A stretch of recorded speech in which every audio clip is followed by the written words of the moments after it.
क्या प्रभु श्री राम मांस खाते थे? और प्रभु श्री राम ने बाली का वध तो पीठ पीछे किया था। ये कहाँ का न्याय हुआ?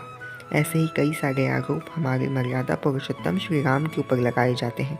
तो चलिए जानते हैं इनके पीछे की वास्तविक सत्यता।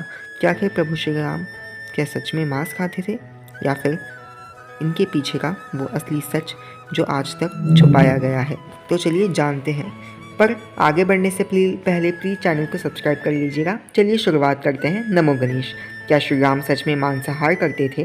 क्या वो श्री राम मर्यादा पुरुषोत्तम हमारे प्रभु श्री राम क्या मांस खाते थे? इसका उत्तर है बिल्कुल नहीं।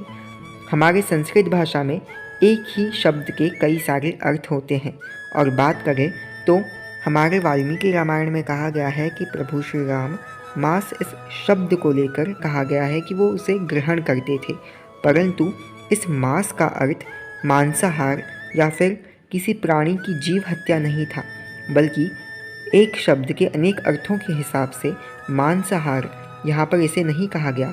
मांसाहार का यहाँ पर वास्तविक अर्थ सात्विक भोजन यानी कि फल फूल कंद मूल इत्यादि से था। और हम आपको बात बता दें कि मांसाहार के मांस के ऐसे ही कई सारे अनेकों अर्थ भी हैं, और ऐसे ही कई सारे शब्द हैं जिनके दो या दो से ज़्यादा अर्थ हैं। तो चलिए उनके कुछ उदाहरण दे देते हैं। सबसे कॉमन वर्ड जो हम संस्कृत से इस्तेमाल करते हैं वो है योगा। योगा का एक अर्थ हमारे आसन योगा यानी कि हमारी प्रैक्टिस जो हम सुबह करते हैं, परंतु योगा का एक दूसरा अर्थ है यूनिटी यानी कि कई सारे लोगों का एक समूह।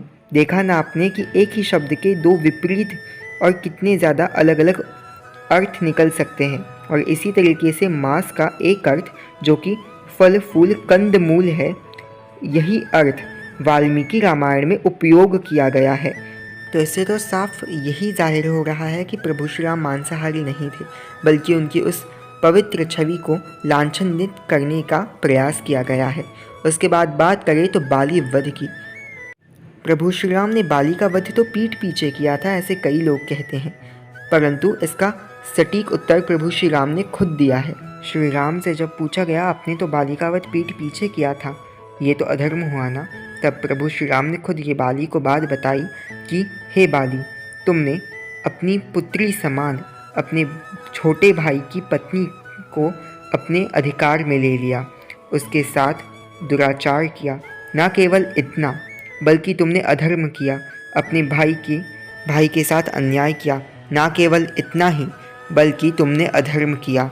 तुमने जो दुष्कर्म किए, जो पाप तुमने किए, उन पापों का फल, उन दुष्कर्मों का फल मैंने तुम्हें दिया है, और मैं दुष्कर्मों का फल आगे से दूँ या पीछे से, इसमें कोई अंतर नहीं पड़ता है। और बात करें तो प्रभु श्री राम तो जगत पिता हैं, और इसके बारे में हम एक उदाहरण जानना चाहें तो हम इस तरीके से जान सकते हैं कि अगर एक बालक ने कोई गलती की है और उसकी सज़ा उसे मिलनी चाहिए, तब उसके माता पिता उसकी सज़ा उसे आगे से या पीछे से कहीं भी दे सकते हैं ना।